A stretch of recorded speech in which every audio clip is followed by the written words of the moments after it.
Nosso Lar, capítulo 48, Culto familiar. Talvez que a praticantes do espiritismo não fosse tão surpreendente a reunião a que compareci em casa de Lísias. Aos meus olhos, porém, o quadro era inédito e interessante. Na espaçosa sala de estar, reunia-se pequena assembleia de pouco mais de 30 pessoas. A disposição dos móveis era a mais simples. Enfileiravam-se poltronas confortáveis, 12 a 12 diante do estrado, onde o ministro Clarencio assumira a posição de diretor, cercando-se da senhora Laura e dos filhos. À distância de 4 metros aproximadamente, havia um grande globo cristalino, da altura de 2 metros presumíveis, envolvido na parte inferior em longa série de fios que se ligavam a pequeno aparelho, idêntico aos nossos alto-falantes. Numerosas indagações me bailavam no cérebro. Na extensa sala, cada qual tomara lugar adequado, mas observava conversações fraternas em todos os grupos. Achando-me ao lado de Nicolas, antigo servidor do Ministério do Auxílio e íntimo da família de Lísias, ousei perguntar alguma coisa. O companheiro não se fez rogado e esclareceu. Estamos prontos, contudo, aguardamos a ordem da comunicação. Nosso irmão Ricardo está na fase da infância terrestre e não lhe será difícil desprender-se dos elos físicos mais fortes por alguns instantes. Mas ele virá até aqui? Indaguei. Como não? Revidou o interlocutor. Nem todos os encarnados se agrilhoam ao solo da terra, como os pombos-correios que vivem por vezes longo tempo de serviço entre duas regiões, espíritos há que vivem por lá entre dois mundos. Indicando o aparelho à nossa frente, informou. Ali está a câmara que nulo apresentará. Por que o globo cristalino? Perguntei, curioso. Não poderia manifestar-se sem ele? É preciso lembrar, disse Nicolas atenciosamente, que a nossa emotividade emite forças suscetíveis de perturbar. Aquela pequena câmara cristalina é constituída de material isolante. Nossas energias mentais não poderão atravessá-la. Nesse instante, foi Lísias chamado ao fone por funcionários da comunicação. Era chegado o momento. Poder-se-ia começar o trabalho culminante da reunião. Verifiquei no relógio da parede que estávamos com 40 minutos depois da meia-noite.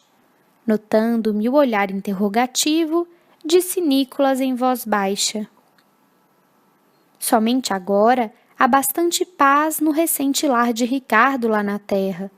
Naturalmente, a casa descansa, os pais dormem e ele, na nova fase, não permanece inteiramente junto ao berço.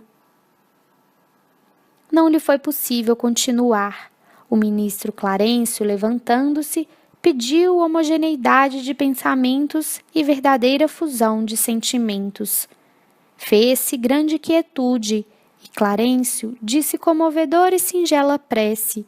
Em seguida, Lísia se fez ouvir na cítara harmoniosa, enchendo o ambiente de profundas vibrações de paz e encantamento. Logo após, Clarencio tomou novamente a palavra. Irmãos, disse, enviemos agora a Ricardo a nossa mensagem de amor.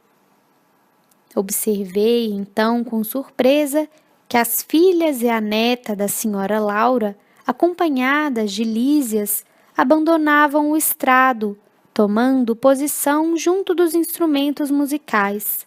Judite, Yolanda e Lísias se encarregaram, respectivamente, do piano, da harpa e da cítara, ao lado de Teresa e Heloísa, que integravam o gracioso coro familiar. As cordas afinadas casaram os ecos de branda melodia e a música elevou-se cariciosa e divina, semelhante a gorjeio celeste. Sentia-me arrebatado a esferas sublimes do pensamento, quando vozes argentinas embalaram o interior. Lísias e as irmãs cantavam maravilhosa canção, composta por eles mesmos. Muito difícil frasear humanamente as estrofes significativas, cheia de espiritualidade e beleza, mas tentarei fazê-lo para demonstrar a riqueza das afeições nos planos de vida que se estendem para além da morte.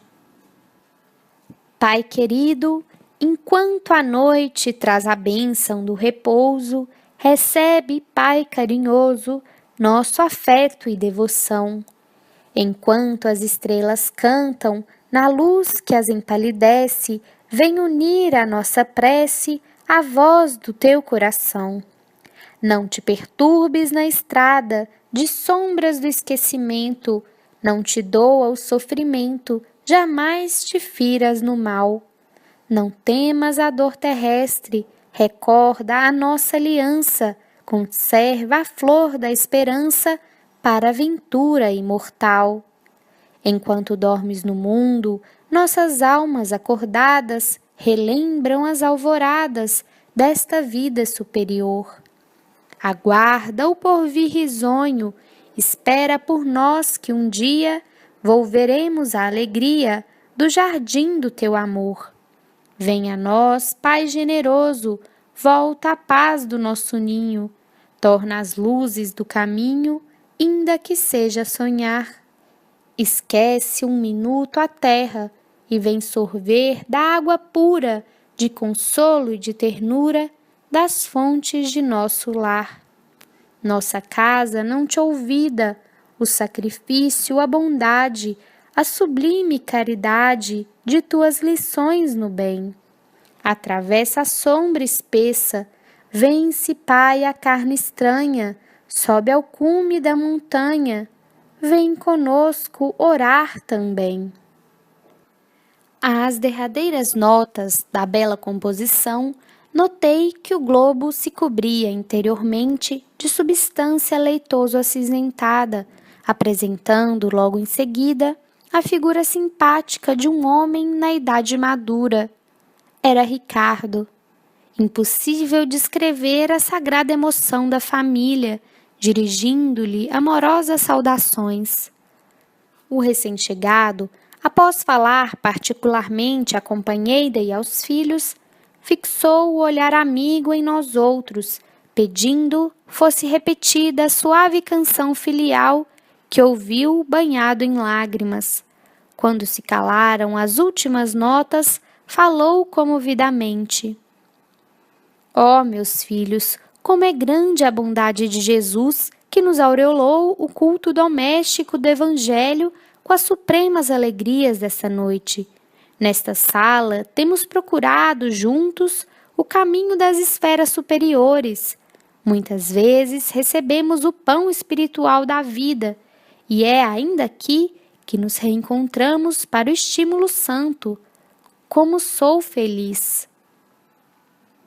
A senhora Laura chorava discretamente. Lísias e as irmãs tinham os olhos marejados de pranto.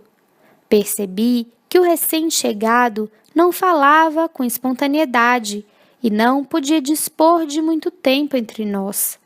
Possivelmente, todos ali mantinham análoga impressão, porque vi Judite abraçar-se ao globo cristalino, ouvindo-a exclamar carinhosamente: Pai querido, diga o que precisa de nós, esclareça em que poderemos ser úteis ao seu abnegado coração.